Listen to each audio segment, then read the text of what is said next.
गणेश भगवान की जय। सकट चौथ व्रत कथा। सकट चौथ का त्यौहार माघ मास की कृष्ण पक्ष की चतुर्थी को मनाया जाता है। इस दिन संकट हरण गणपति गणेश जी का पूजन होता है। इस दिन स्त्रियां दिन भर निर्जल रहकर शाम को फलाहार करती हैं एवं सकट माता पर पूरी पकवान चढ़ाती हैं तथा कथा सुनती हैं। इस दिन तिल को भून कर गुड़ के साथ कूटा जाता है। इसे तिलकूट का पाड़ बनाया जाता है और तिल का प्रसाद बांटा जाता है।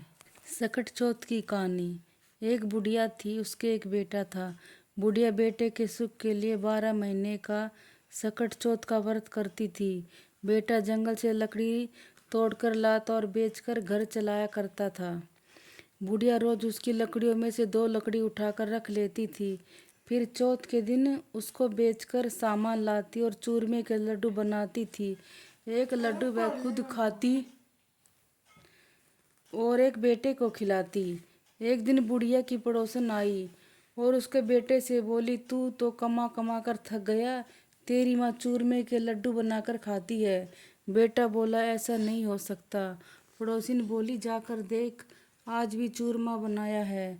बेटा घर गया तो क्या देखा कि माँ ने चूरमा बनाया है। वह बोला, मैं तो इतनी मेहनत करके लकड़ी लाता हूँ और तू चूरमे बना बना कर खाती है। मैं तो घर छोड़कर जा रहा हूँ। नहीं, मैं तो चौथ माता को छोड़ दो। माँ बोली, बेटा मैं तो तेरे सुख के लिए ही व्रत करती हूँ, चौथ माता को नहीं छोड़ूंगी। यह सुनकर बेटा घर से जाने लगा। माँ बोली, ये तिल कूट साथ में ले जाओ और जहाँ भी तुझे संकट आवे वहीं पर तिल कूट डालकर बैठ जाना और कहना कि हे चौथ माता, अगर मेरी माँ मेरे नाम के व्रत करती थी तो मुझे संकट से बचा लो। वह तिल कूट लेकर घर से निकल पड़ा। थोड़ी दूर चलने पर नदी आ गई। वह तिल कूट बिखेर कर बोला, हे चौथ माता, अगर मेरी माँ मेरे नाम के व्रत करती है तो मुझे रास्ता दो। इतना कहने पर उसे रास्ता मिल गया। थोड़ा आगे जाने के बाद उसे रास्ते में एक शेर मिला। शेर उसे खाने के लिए आया तो वह तिल कूट बखेर कर बोला, हे चौथ माता, अगर मेरी माँ मेरे नाम के व्रत करती है तो मुझे शेर से बचा लो। यह सुनकर शेर भी पीछे हट गया। वह थोड़ा आगे आया तो उसे रास्ते में सांप मिला। सांप उसे डसने के लिए आया तो वह तिल कूट बिखेर कर बोला, हे चौथ माता, अगर मेरी माँ मेरे नाम के व्रत करती है तो मुझे बचा ले, नहीं तो सांप को डसने दे। यह सुनकर सांप पीछे हट गया। अब बेटा एक गांव में पहुंच गया। वहाँ एक बुढ़िया रो रही थी और पूड़े बना रही थी। वह बोला, बुढ़िया माई, रो भी रही और पूड़े भी बना रही हो, क्या कारण है? बुढ़िया बोली, आज मेरे बेटे की बलि चढ़ेगी इसलिए मैं रो रही हूँ और पूड़े बना रही हूँ कि वह खाकर चला जाएगा। इस पर वह बोला, अगर मुझे भर पेट कर पूड़े खिलाओगी तो मैं तेरे बेटे के बदले में बलि चढ़ जाऊंगा। बुढ़िया बोली, बेटा पूड़े तो तू कितने भी खा ले, पर कौन किसके बदले में जाता है? वह बोला, बुढ़िया माँ, मैं जरूर जाऊंगा। उसने पेट भरकर पूड़े खाए और सोते समय बुढ़िया से बोला, जब राजा के घर से बुलावा आवे तो मुझे उठा देना।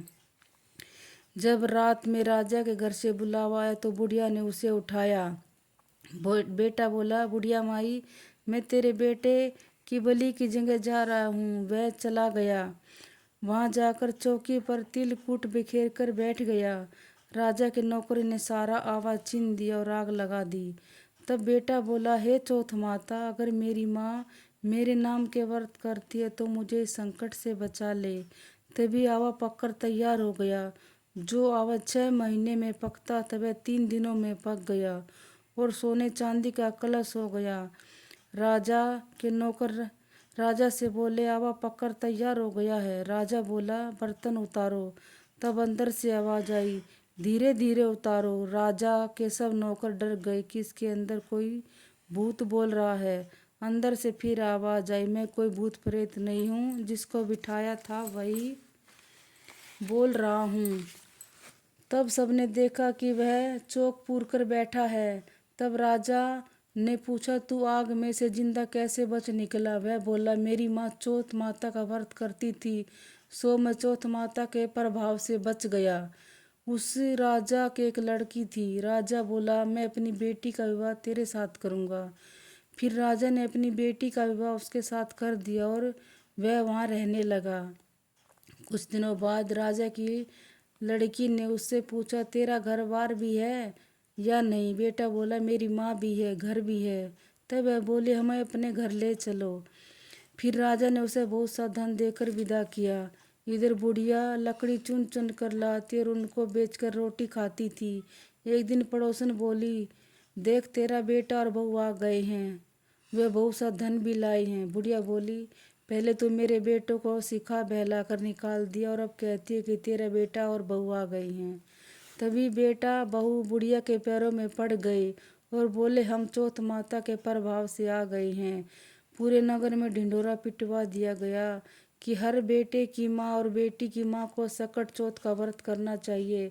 13 नहीं तो 4, 4 नहीं तो 2, 2 तो सब लोग करें। ये चौथ माता जैसे बुढ़िया माई के बेटे का दुख दूर किया, वैसे सब किसी का करना, कहते का, सुनते का और उकारा भरने का। बोल चौथ माता की जय, गणेश भगवान की जय।